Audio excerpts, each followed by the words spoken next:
Hello everybody, this is Havoc back with another Total War Troy video, this one being far less critical than the last couple have been. I mentioned in my Troy's Biggest Issue video that I'd get back to the blog I referenced, and indeed that's where we'll be today. The blog, titled Bartering Bronze and Battles, Troy in the Bronze Age, gives us a rather large glimpse into aspects of the game inside the time period of the Bronze Age, and it's actually pretty insightful. But before we get into Troy and the Bronze Age, let's take a quick look at this video's sponsor, BenQ. The BenQ Screebar e-reading lamp is BenQ's answer to combat eye strain, free up desk space, and provide you with sufficient lighting for your work area. With most of my YouTube editing created late at night, the LED Screebar e-reading lamp has allowed me to brighten up my desk without turning all the lights on in my house. It's insanely easy to install on the top of any device, with zero screws or tapes that can damage your monitor. And the asymmetrical design only illuminates the desk space in front of me, preventing screen glare.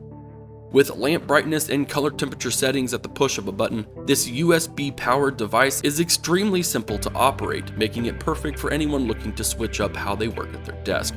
I highly recommend the Screebar e-reading lamp, and I'll be using it for a long time to come. Check the link in the corner or the links in the description to grab yours today. Having already talked about the distinction of historical interpretation in my last video, we'll skip down to the multi-resource economies.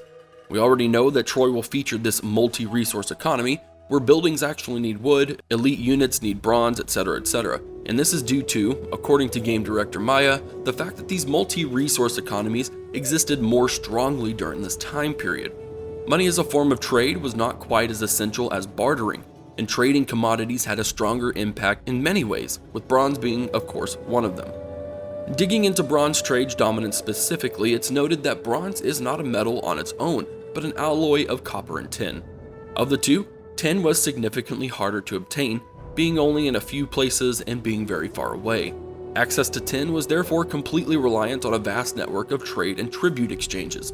There's even a theory among researchers that the constant wars throughout this part of the world disrupted trade so significantly that it was actually the cause for the Bronze Age collapse. Stepping up from that, we can see why there's such an emphasis on this multiple resource being used throughout the game. If the only tin mine is north of what we call the Danube River, Sparta is going to need one hell of an uninterrupted trade route to have access to it. Or they'll need some vassals that will give them the resource as tribute. We saw the first layer of this more complex trade system in Three Kingdoms, much to my delight. To see more and more resources like this actually being a viable, tangible, usable part of my campaign will probably make it somewhat more difficult, but also add a great flavor to your campaign strategies. Next, we dive into the culture of Bronze Age Greece, how public perception of Bronze Age culture is vastly overshadowed by classical Greece, creating a molding of the two. In reality, this ancient culture was a very crude one, not filled with democratic senators sitting in a Corinthian column building debating philosophy. No, this was a time of power-hungry kings and a ruling elite class fighting in massive sets of armor, almost barbaric in their nature. It's this time period where myth and reality become supposedly mixed, and where that mix occurred was in their black figure pottery, that iconic Greek artwork that represents classical Greece, aka the time of Homer. This cultural reality shift is represented in the game, again going into reality versus myth in regards to game design. The campaign map, UI, and other visual aspects of that part of the game were designed with that classical Greek pottery structure in mind. The battles are where historical reality is going to come through, where you'll find massive plates of armor, boar tusk helmets, and the very crude styled walls and architecture. With regards to UI and game design, the art design itself, I'm kind of okay with this distinction. Classical Greek art is so iconic that I believe if CA didn't cater to it, the game would feel lacking. The split between myth and reality still rubs me the wrong way, but even if they went full historical, I'd still want that iconic myth-inspired art style for my campaigns. Does that make sense? I hope we get a campaign glimpse of this soon to see really how they stack side by side. Weapons and armor in the Bronze Age is up, and the decision to stick to history as fact has both its ups and downs. Bronze aging significantly better than iron, there are plenty of archaeological sites that have bronze weapons and armor.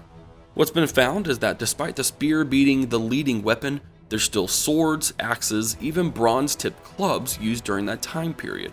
The sling was also the most commonly used ranged weapon, with javelins and bows still a relatively early and crude technology. Armor-wise, you have the famous Dendra armor, massive and bulky plates of armor, with boar tusks adorning both helmets and plates. I have to give CA some credit here, making the armor look more modern, but still sticking to that god-awful style of Dendra's. What a time to be alive. Shields-wise, we have some of the largest shields in history, often as large as the person who's holding them. And while there have been finds of bronze shields, more often than not, it's layers of hide strapped together, much like the classical figure of 8 shield you see in the picture.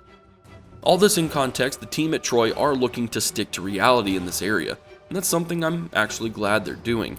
The initial trailer saw loads of comments on Achilles and Hector's armors not being true to the time. Seeing these pictures gives me some hope for historical authenticity.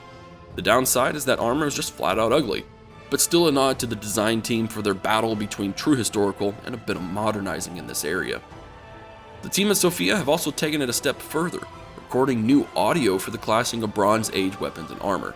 Bronze makes a very different sound than iron, and it's likely to mean that the battle noises we'll hear in this title will actually sound a bit off, a bit strange, a bit foreign than compared to other Total War games, and it's not a bad thing to have.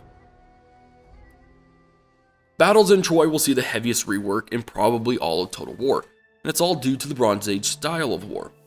While not a lot of evidence exists for how battles were fought, it is known that they are much more chaotic and even more primitive than more recent eras. The lack of horses as a mobile infantry force, the lack of siege equipment technology, a very heavy emphasis on skirmishes, and no real battle formations being used means the team at CA Sophia had to come up with some ways to make this Total War title's battles not be Total War crap. And this is where a lot of Total War Arena's mechanics are shining through. There's a big focus on unit type variants within infantry. Heavy infantry are almost impossible to take down head on, but will be very slow and vulnerable to flanking. Light infantry will be more than twice as fast as heavy infantry, allowing faster maneuvers at the cost of attacking power. Battle terrain plays a large part in this title as well, where mud slows down your heavy infantry and their fighting ability, and where tall grass can completely hide units as they move through them. The geographical terrain of the Mediterranean, especially Greece itself, allows for more choke points and routes to flank, all this in the hopes to create more tactical scenarios than in games past. And by God, if we don't get a map at the hot gates of Thermopylae, we're going to be pretty pissed. In all, the blog represents the biggest part of Troy, its art direction. Understanding the time period both historically and through the mythos does give you a solid idea on where the team is going with this. Still not completely sold, but I'm waiting on campaign and battle gameplay to see if that mix will settle well or if it'll just be more divisive. The transparency in their direction is applaudable, I'll give them that, but understanding their decisions and accepting them are two very different things. CA needs to push Troy hard in the new year, especially in terms of marketing, for the sake of all of us and even the success of their own game. That's all for this blog post on Total War Saga Troy. If you enjoyed the video, be sure to give it a thumbs up and subscribe to the channel.